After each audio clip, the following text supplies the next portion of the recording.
Baik, sekarang kita akan coba membahas tentang partial derivatives atau turunan parsial. Ya, partial derivatives bisa kita pahami dengan terlebih dahulu kita mengingat apa itu turunan dari satu variabel.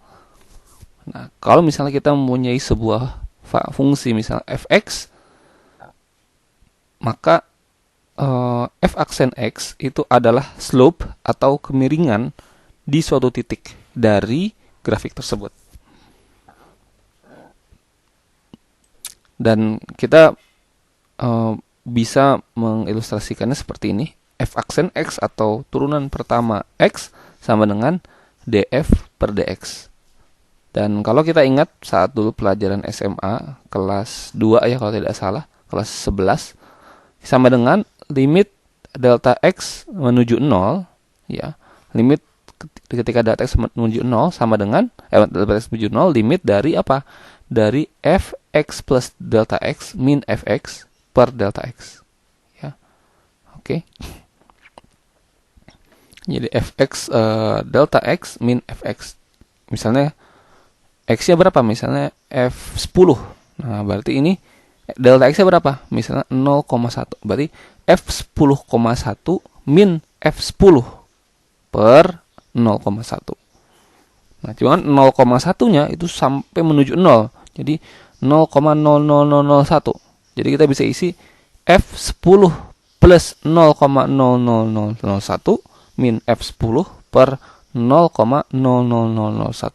Jadi delta x-nya itu sangat kecil. Seperti itu ya. Oke, dan itu bisa kita kalau dalam ilustrasi, ya kita bisa gambarkan itu dalam sebuah kartesius. Itu artinya adalah misalnya seperti ini begitu. Nah, si turunannya itu adalah garis berwarna biru ini. Oke. Nah, ini adalah ketika x-nya sama dengan 10 begitu. Ketika x-nya sama dengan min 1 bagaimana ya? Berarti derivatifnya nilainya jadi seperti ini, begitu ya. Jadi garis singgung, begitu ya, garis singgung. Itu menggambarkan kemiringan garis grafik tersebut pada titik tersebut. Approximation formula, nah kita harus ini sebagai review aja, pengulang ya, bahwa fx itu diaproksimasi sama dengan fx0 ditambah f aksen x0 dikali dengan x min x0, atau ini bisa kita anggap sebagai delta x ya.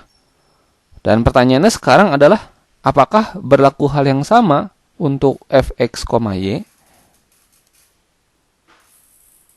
Nah, kalau fx, y misalnya kita menggunakan simbolnya seperti ini, yang artinya adalah partial derivatives f terhadap x untuk x0 y 0. Nah, sama dengan rumusnya mirip, tapi yang ditambah adalah yang x0-nya. Jadi kita lihat fx0 plus delta x, y 0 min fx0, y 0. Oke, per delta x. Nah, kalau yang diturunkan terhadap y bagaimana? Maka yang ditambahkan sedikitnya adalah terhadap komponen y-nya. Ya, jadi kalau kita bandingkan sebelumnya, kalau di sini adalah x plus delta x saja karena hanya satu variabel x. Tapi kalau ada dua, maka kita melakukan dua kali. Yang pertama terhadap x dulu, jadi x0 plus delta x. Kalau terhadap y, maka y0 plus delta y. Kalau sisanya sama. Paling bawahnya ini ya, ini per delta x, ini per delta y. Kalau diilustrasikan seperti apa? Nah, kita ilustrasikan misal ada sebuah bidang seperti ini. Lalu kita melihat di titik x0 y 0. Begitu misal di titik x0 y 0. Lalu diturunkan terhadap x, berarti nilai y-nya itu fix, konstan, seperti ini ya. Dan ini kemiringannya itu adalah di titik potong, di perpotongan antara bidang dengan garis. Nah, itu akan membentuk perpotongan antara bidang dengan papan ini ya, papan Y yang tegak ini, yang dimana Y-nya ini konstan. Lalu kita ambil begitu ya di sini kemiringannya. Kalau mungkin saya coba ilustrasikan. Nah, oke, mungkin seperti ini ya. Jadi misalnya ada sebuah grafik seperti ini. Ini grafiknya itu adalah X pangkat 3 plus 2Y. Ini adalah grafiknya yang warna-warni ini. Kemudian kita ingin tahu turunannya, turunan X begitu. Turunan terhadap X persamaan ini di titik, misalnya di titik ya 0,1 misalnya, misalnya di titik min 1,0 begitu ya. Tapi dia tidak ada ya min 1,0, mungkin min 1, berapa begitu ya di sini. 1,0 bisa kayaknya. Nah, kemudian kita beri papan seperti ini begitu. Lalu kita lihat ini ada garis begitu kan ya. Nah, garis ini kemudian kita bisa lihat kemiringannya. Kemiringannya misalnya di titik min 1. Misalnya di titik sini begitu. Oke, berarti tinggal tarik garis begitu. Nah, ini adalah kemiringannya. Dan itu adalah nilai turunan parsialnya. Nah, hal yang sama juga berlaku. Misalnya kita mau terhadap X. Nah, seperti ini. Kita turunkan terhadap Y. Begitu. Berarti nilai sebentar. X yang sebelah sini ya. Nah, berarti sekarang nilai X-nya yang konstan. Begitu ya.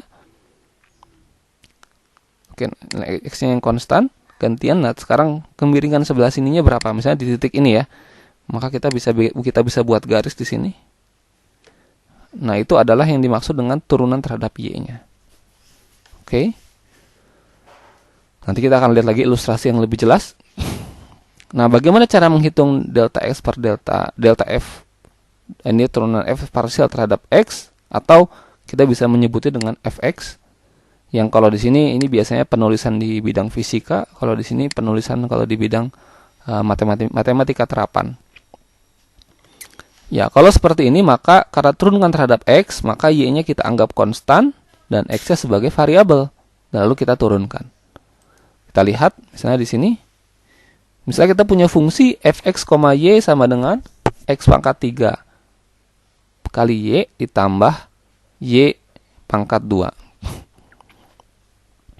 Maka turunan f terhadap x sama dengan, nah kita terhadap x-nya, berarti kita terapkan y-nya sebagai konstan.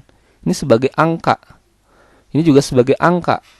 Berarti ini sama seperti misalnya kita menurunkan kotak x kuangkat 3 ditambah kotak begitu ya. Ya karena kita nggak terlalu peduli begitu, kotak kuadrat begitu boleh lah. Atau ini kita ganti segitiga begitu. Nah, turunannya apa? Ya, turunannya sama dengan X pangkat 3 ini sama dengan 3 kotak X pangkat 2. Kalau angka ini diturunkan apa ya? Jadi 0. Kotak itu apa? Kotak adalah Y. Berarti sama dengan 3 Y X pangkat 2.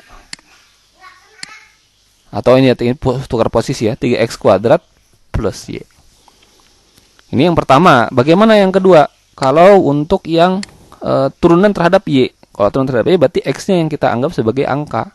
Berarti ini kita anggap sebagai mungkin sebagai gantian dia yang sebagai kotak Y plus Y kuadrat. Itu kan ya, karena X-nya sama dengan angka. Ya sudah, kita turunannya apa? Ya sama dengan kotak. Ditambah turunan Y kuadrat apa? 2Y. Ya ingat lagi ini ya turunan. Nah, kotak kita kembalikan ke wujud aslinya apa? X pangkat 3. X pangkat 3 plus 2Y. Oke, jadi sama dengan X pangkat 3 plus 2Y. Kurang lebih seperti itu ya. Jadi kalau misalnya turunan terhadap X, maka Y-nya kita anggap konstan. Maka kalau angka diturunkan ya 0. Y yang nempel sama variabel X diturunkan, ya si Y-nya nggak berubah, nggak ngapa-ngapain, dia diam saja seperti itu. Jadi 3x kuadrat kali y, yang ini x pangkat 3 plus 2y. Oke, dan tadi ilustrasinya sebagai visualisasinya kurang lebih seperti ini ya. Oke, ini baik.